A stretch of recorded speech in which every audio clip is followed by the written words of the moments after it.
In the myth of St. George, the dragon of darkness attacks the village and carries off the beautiful princess.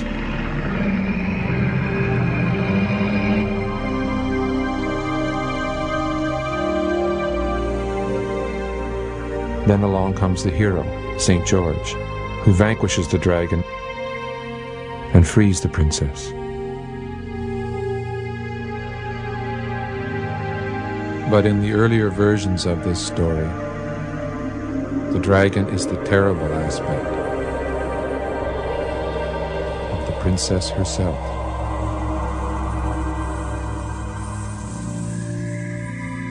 So the hero is actually saving the princess from her own alter ego.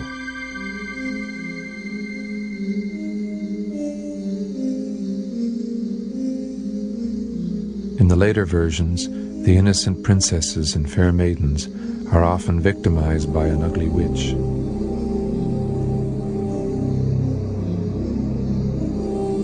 And yet the witch, the devouring hag, and the ogress, like the dragon, all represent the alter ego, or terrible aspect, of the princess herself.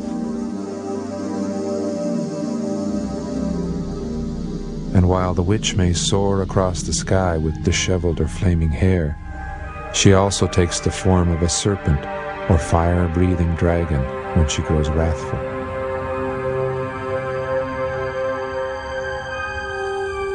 It was said of the witch's hair that it could bring rain, hail, wind, and lightning, exactly what ancient nations said of the comet. The princess of folk legends is a descendant of the more archaic goddess figures. The earlier goddess has a dual nature, as radiant mother and devouring dragon. The goddess Kali of the Hindus was renowned for her beauty. But in her terrible aspect, her long disheveled tresses stretched across the heavens, blackening the sky, sweeping away the sun and the stars. We encounter surprisingly similar images in the goddess Coatlicue of the Aztecs, the Sumerian Inanna,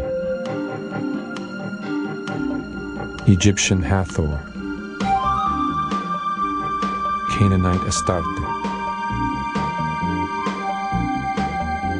Greek Gorgon,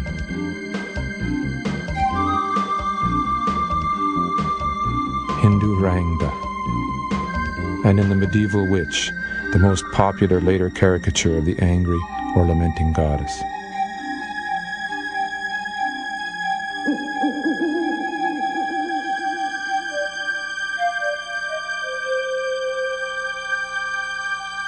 Was the terrible goddess a spectacular, fear-inspiring cometary stream? Our word for comet comes from the Greek word coma, used for long, flowing hair.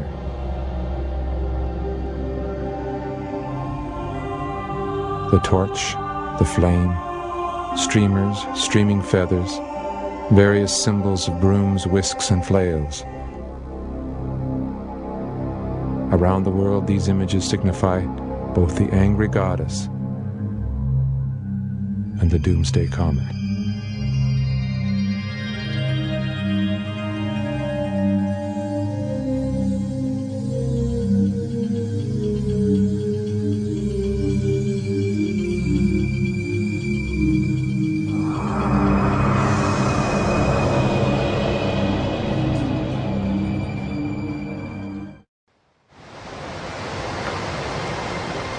The land of Sumer, a cradle of civilization in ancient Mesopotamia.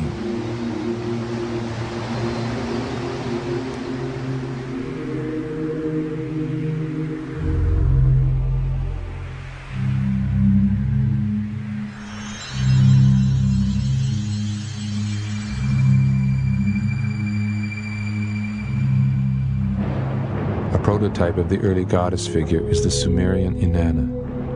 The texts describe her as a great dragon, called the pure torch that flares in the sky. Inanna herself declares,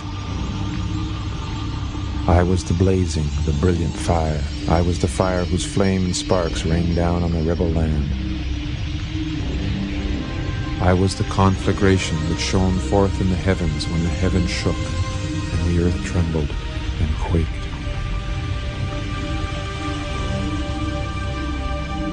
Who then was this comet-like goddess, Inanna?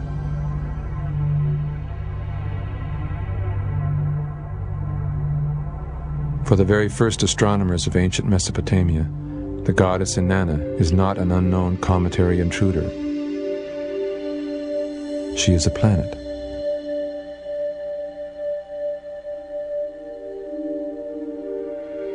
The planet Venus.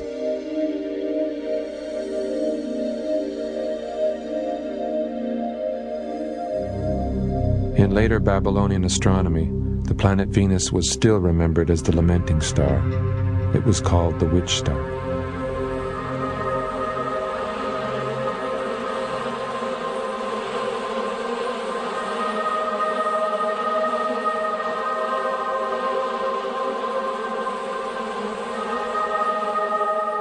In the Americas, Aztec histories remembered Venus as the great feathered serpent, and they called Venus the smoking star, the very phrase they used for a comet.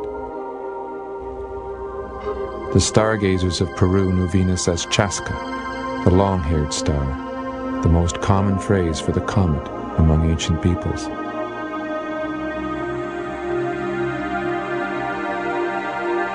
But the goddess wore two faces. Before she acquired her terrible aspect, she shone in the sky with awe-inspiring beauty. We came to know the goddess as the Greek Aphrodite, the Latin Venus, daughter of heaven, the prototype of the beautiful princess. One of her names was Aphrodite Kumaethel, the long-haired or fiery-haired Aphrodite.